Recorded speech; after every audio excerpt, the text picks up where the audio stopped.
Salut à tous, on se retrouve aujourd'hui sur cette chaîne BizBiz Plus pour le deuxième épisode des vidéos concernant l'actualité des 7 derniers jours de deux équipes. Donc jeudi dernier c'était Barça Real et aujourd'hui le lundi les gars c'est le Paris Saint-Germain et Marseille. Donc on va parler de toute l'actualité de ces deux clubs seulement. On commence tout d'abord avec le Paris Saint-Germain. Donc c'est parti concernant le PSG. Donc on commence avec Qatar Sport Investissement a injecté plus de 171 millions d'euros dans le capital du PSG afin de combler les récentes pertes liées à l'épidémie de Covid-19. Le capital du PSG s'élève maintenant à plus de 511 millions d'euros. Pour une petite info concernant le Paris Saint-Germain. Donc le Qatar a dû rajouter un peu d'argent bien sûr, vu que le PSG a quand même perdu beaucoup de sous à cause du Covid.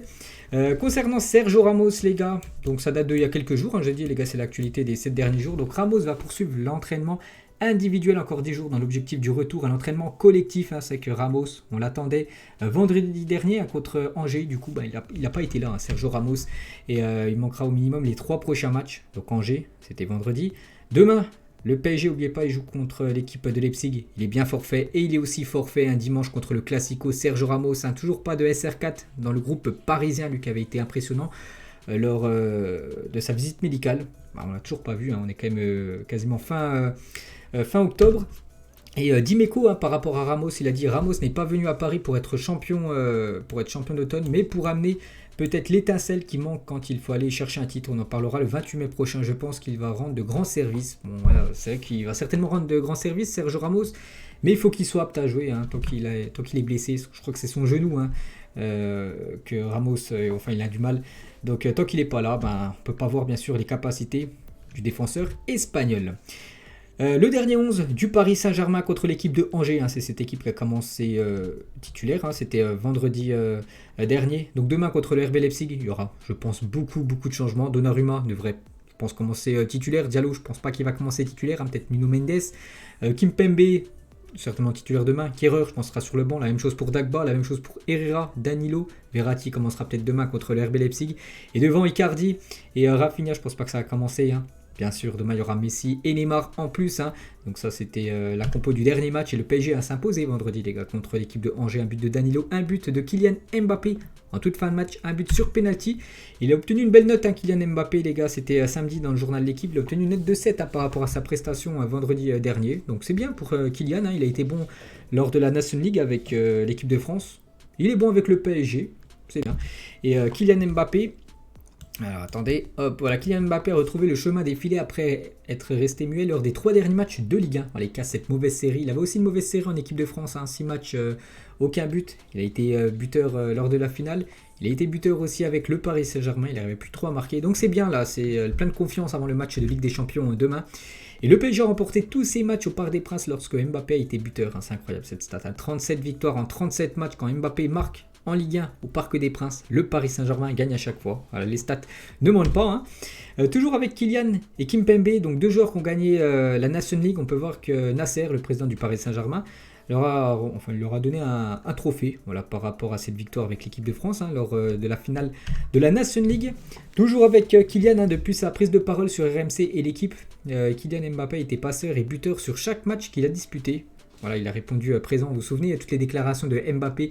Il a dit qu'il voulait, il pensait aller au Real Madrid, du coup ça s'était pas fait, tout ça, il y a à peu près 1-2 semaines. Il a dit toutes ces déclarations, et depuis tous les matchs qu'il a disputés, à chaque fois, il a été buteur, le joueur français. Donc tant mieux pour lui. Du côté du Parc des Princes, avec les supporters, ça va un petit peu mieux. Vous vous souvenez en début de saison, Mbappé, là, quand le speaker disait Mbappé, composition d'équipe, à chaque fois sifflé, parce que voilà, Mbappé voulait partir au Real Madrid. Et là, ça va un petit peu mieux. Il est sorti à la 93e minute contre Angers. Et il a été applaudi, les gars. Les supporters parisiens l'ont applaudi, ils l'ont pas sifflé. Voilà, en plus, il venait juste de marquer juste avant. Il avait donné la victoire aux Parisiens. Donc voilà. Toujours avec Kylian, les gars, une petite info concernant sa vie privée. On peut voir qu'il a sorti sa BD Je m'appelle Kylian, qu'il a réalisé avec le dessinateur Faro. Un tirage de 300 000 exemplaires a été fait pour ce qui s'annonce être un succès. En tout cas, on lui souhaite. Voilà, s'il y en a qui veulent acheter la BD de Kylian Mbappé, elle est disponible à Amazon, à la Fnac, un peu partout. Toujours avec le Paris Saint-Germain, toujours dans la rubrique PSG, que des infos sur le PSG. Donc Juan Bernat, 13 mois après sa grave blessure, Juan Bernat a refoulé la pelouse en match avec le PSG ce soir. Hein, c'était vendredi dernier. Juan Bernat, ça faisait plus de 1 an qu'il était blessé. Et enfin, il a pu rejouer. Demain, ce match de Ligue des Champions, je pense que ça sera Nuno Mendes, le titulaire. Peut-être le voir en fin de match. Hein, Juan Bernat, n'oubliez pas que les gars, il était très très important et souvent buteur quand il était avant sa blessure. Avec le PSG souvent dans les grands matchs européens. Vraiment souvent il a sauvé quand même le PSG. Voilà, quel plaisir hein, bien sûr de revoir plutôt Juan Bernat. Et il a fait une petite déclaration Juan Bernat. Hein. J'étais très heureux de retrouver le terrain, de jouer au football, de faire ce que j'aime le plus. Et j'ai eu la chair de poule quand j'ai entendu le public chanter mon nom. Je suis très heureux d'être de retour. Les supporters du PSG bien sûr sont très heureux de revoir Juan Bernat fouler la pelouse du Parc des Princes. Toujours avec Paris, donc l'équipe qui court le moins en Ligue 1. Voilà, bon, ils sont quand même premiers au classement, mais c'est l'équipe voilà, qui fait le moins de kilomètres. Hein. Les Parisiens parcourent en moyenne 98 km par match, soit 20 km de moins que Reims. L'équipe qui court le plus hein, dans ce championnat de Ligue 1. Léo Messi, vendredi soir, il était bien au Parc des Princes hein, pour soutenir ses coéquipiers. Il était avec son fils, donc il n'a pas joué. Il n'a pas joué avec le PSG, parce que dans la nuit, le matin, il était en Argentine hein, pour ce match. Pour se qualifier pour la future Coupe du Monde. Donc il a fait le trajet en avion et direct le soir, il est déjà venu au Parc des Princes soutenir ses collègues. Et une petite info hein, concernant Léo Messi, donc Jean Castex, le Premier ministre, il va offrir un maillot de Lionel Messi au pape François, qui va rencontrer je crois dans les prochains jours, hein, et il va lui offrir le maillot dédicacé de Léo Messi. Petite info hein, concernant le joueur argentin. Toujours avec Messi, vous savez que le Ballon d'Or c'est bientôt, hein, c'est le 30 novembre, hein, dans un mois et une dizaine de jours. Donc l'avis tranché de Pochettino sur le Ballon d'Or. Hein. Le Ballon d'Or devrait aller à Messi sans aucun doute. Et si je n'entraînais pas Messi, je dirais Messi quand même. Je vous réponds avec mon cœur. Hein. Lewandowski et CR7 devraient être sur le podium. Donc voilà, il est franc. Hein. Il est cash Pochettino pour lui. Le Ballon d'Or, ça doit être Messi. Deuxième, Lewandowski. Troisième, CR7. Pochettino sur Neymar. Hein. Neymar, il a été beaucoup critiqué ces derniers temps. Il a répondu présent avec le Brésil lors du dernier match hein, contre l'Uruguay. Et Neymar a peut-être dit quelque chose qui peut être interprété de 1000 façons, mais je n'ai aucun doute sur le fait qu'il veuille être à Paris, montrer son courage et donner au club la Ligue des Champions qu'il convoite depuis tant d'années. Parce que vous vous souvenez, Neymar il a fait une déclaration, je vous rappelle ce qu'il a dit, que certainement la Coupe du Monde l'année prochaine, ça sera sa dernière Coupe du Monde. Donc voilà, quand un joueur il dit ça, c'est pas ouf, hein, surtout pour le club où il joue. Voilà, c'est dire qu'ils sont en fin de carrière. Donc voilà ce que Pochettino dit par rapport à la déclaration de Neymar. Des nouvelles les gars de Icardi. Actuellement Icardi avec sa copine, enfin avec sa femme Wanda Nadara. Donc il y a eu un petit conflit, hein, je ne sais pas si vous avez vu ça sur les réseaux sociaux. Donc affecté par sa séparation avec Wanda, Mauro Icardi est absent de l'entraînement du PSG ce matin. C'était dimanche, hein. Il a même été absent ce matin les gars. Ce lundi matin il était aussi absent, Icardi. Il est en train de régler voilà ce qui se passe avec sa femme. Bon là c'est sa vie privée, une petite info hein, concernant Icardi. Je pense pas qu'il sera dans le groupe du PSG demain. Toujours avec le PSG, un changement de couronne pour le Parc des Princes. L'avant, Paris est magique avec un fond rouge. L'après, Paris est magique, hein, toujours, mais cette fois-ci avec le fond bleu, avec une petite mise à jour au Parc des Princes. Fabregas à propos de l'arrivée de Léo Messi à Paris. J'étais en vacances avec lui une semaine avant, il me disait qu'il était tout proche de signer à Barcelone, à reprolonger son contrat. 5 jours plus tard, il m'a dit que ce n'était pas possible, le club lui avait dit de partir. Hein. C'est pour ça qu'il a rejoint cette équipe du PSG, Léo Messi. Concernant les infos transferts, Erling Haaland est la priorité du Paris Saint-Germain pour renforcer son attaque la saison prochaine. Hein. Mbappé, je pense quand même qu'il va partir après, et on ne sait jamais. Hein. Vraiment, s'il prolonge, ce serait parfait hein, pour le PSG. Mais voilà, s'il aurait voulu prolonger, il l'aurait déjà fait depuis longtemps. Donc il va falloir trouver son remplaçant d'après Santi JFM. Hein. Haaland est la priorité hein, pour remplacer Mbappé.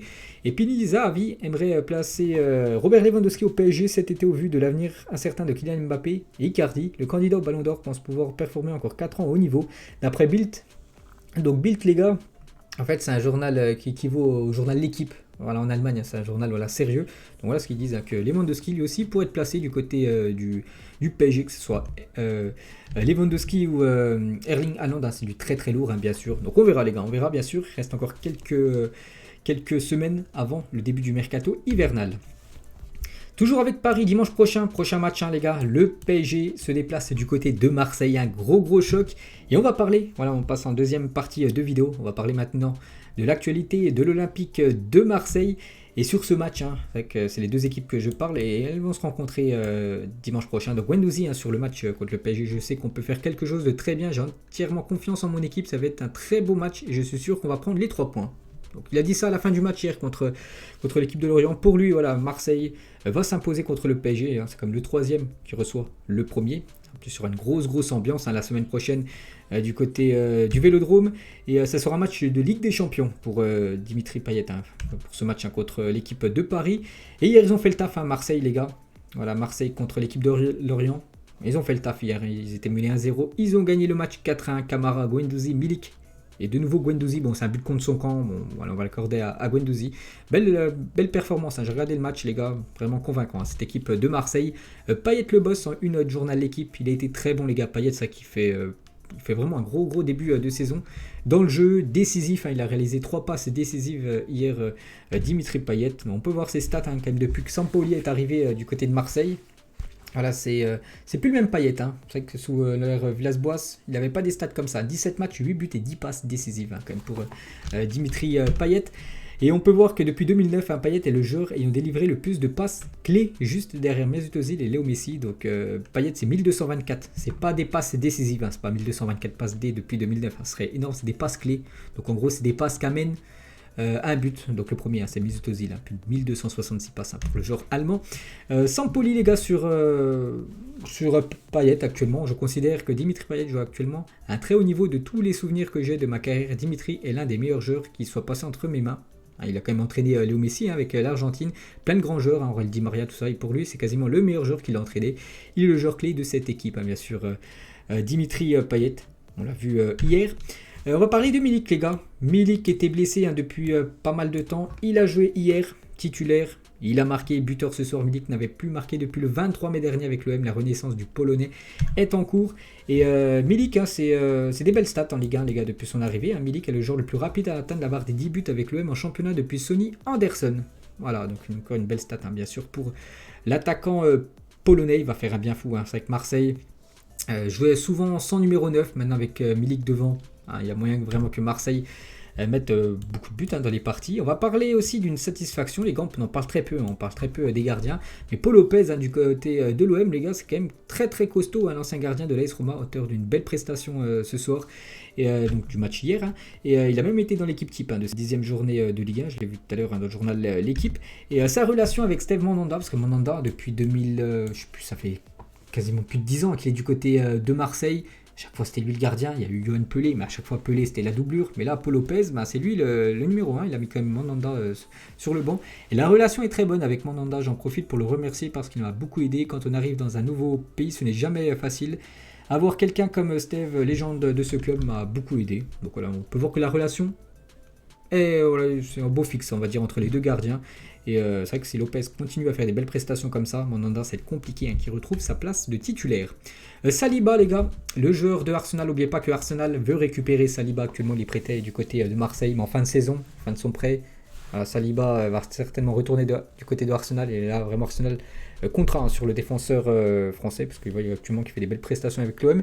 Je n'avais même pas signé à Marseille que les supporters m'envoyaient déjà des messages par rapport à son arrivée du côté de Marseille. Ça marque, je n'ai jamais vu une passion comme ça dans cette ville. Il n'y a que l'OM qui compte. On sait que Marseille, bien sûr, quand on entend Marseille, l'OM, souvent les gars, ça va avec. Donc voilà les gars, c'est que Marseille, c'est une ville du foot. Et bien sûr, le club vedette, le club de l'Olympique de Marseille, tout le monde en parle là-bas. Toujours avec Saliba par rapport au match hier les gars, ça fait plaisir, on se devait de gagner en hommage à Tapi. On sait qu'on a un calendrier corsé en octobre. N'oubliez pas que Marseille va jouer tous les 3 jours. Dès jeudi, les gars, un match contre la Lazio. Dimanche prochain, un match contre Paris. Mercredi, je crois, prochain, les gars, c'est le match contre Nice. Ce match à rejouer. Ensuite, un autre match de Ligue 1 le week-end d'après. Marseille, ils ont un calendrier infernal. Cette victoire nous fait du bien. On va essayer d'enchaîner dès jeudi et dimanche prochain contre l'équipe de Paris. Donc, il a dit que il était content pour Bernard Tapie. Hier, il y avait une sacrée ambiance du côté du Vélodrome. Et on peut voir les magnifiques tifos, les gars des supporters de l'OM. Avec toi, nous avons atteint les sommets. Nous te serons reconnaissants à jamais, bien sûr, Tapi, vu que c'était le président de l'OM lors de l'année 1993, lors du titre de l'OM en Champions League. Un magnifique tifo hier du côté du Vélodrome. Toujours avec Marseille, il n'y aura pas de supporters visiteurs pour la double confrontation OM-Lazio. Donc jeudi, là, OM-Lazio, il n'y aura pas de supporters italiens du côté de Marseille, et pareil pour le sens inverse. quand ça sera l'OM qui ira du côté de l'Italie. Il n'y aura pas de supporters Marseille du côté de l'Italie. Même chose pour M Galatasaray, enfin pour le match retour. La réception du PSG du Lokomotiv Moscou au Vélodrome devrait également se faire sans visiteurs. Donc pour l'instant, on ne sait pas. Voilà, si les supporters parisiens pourront venir du côté du Vélodrome dimanche pour ce Classico. Et je crois bien que c'est la dernière photo, les gars. Cissé, Jules, Sosomanes, SH et Alonso, 4 rappeurs marseillais et Djibril Cissé, ancien joueur de l'Olympique de Marseille. C'était lors du match des légendes, il y a quelques jours, les gars. Petite photo avec tous ces Marseillais. Donc voilà, les gars, on a fait le tour. J'espère que ça vous a plu, les gars. C'est déjà le deuxième épisode. Donc nous on se retrouve normalement jeudi, les gars, pour les infos du Real Madrid et du FC Barcelone. Bonne journée à vous et à plus tard.